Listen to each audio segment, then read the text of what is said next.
Kibera is one of the largest slums in sub-Saharan Africa. Some say the largest, but honestly, no one knows how many people are there.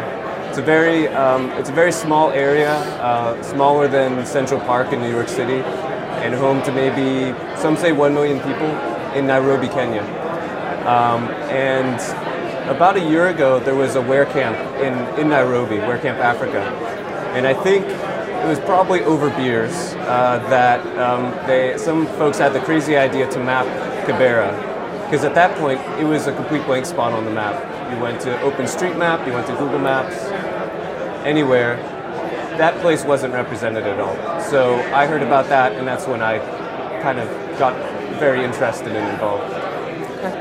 There's a constant influx and outflux of people. There's new businesses all the time. There's beautification projects. There's gardening, but also there's conflict. There's destruction, especially after the 2008 post-election violence. So maintaining that map, it's vital that there's people there locally who are going to constantly keep up to date. And these are people who've lived there their entire life, so they know intimately what's going on at any time in Kibera. Right. You know, the map is actually one of several technologies that we're teaching them, because we realized that there were a number of tools which would help them to be empowered to advance their agenda and ask for action on issues which were important to them.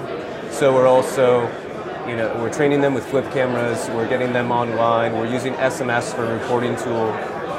We're working with Ushahidi, train them on gathering reports and visualizing map data on maps. So it's not just about collecting, the map is the base, right, but then we have a lot of other projects and tools which are going to be layered on top of that map.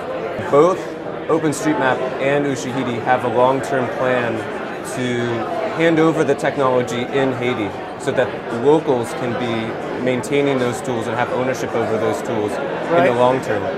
Mostly, so far, it's been a remote response, and so we are definitely in conversation thinking about how we can build that capacity locally, and especially through projects like Map Kibera. So we may do a similar project there when the time is right, when things are stable enough that we can really invest the time and effort there. A similar project in Haiti, or a similar project in Kibera?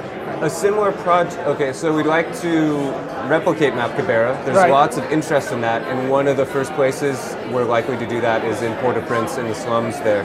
Okay. Yeah. Great. Cool, thanks. Great, thank you very much. All right.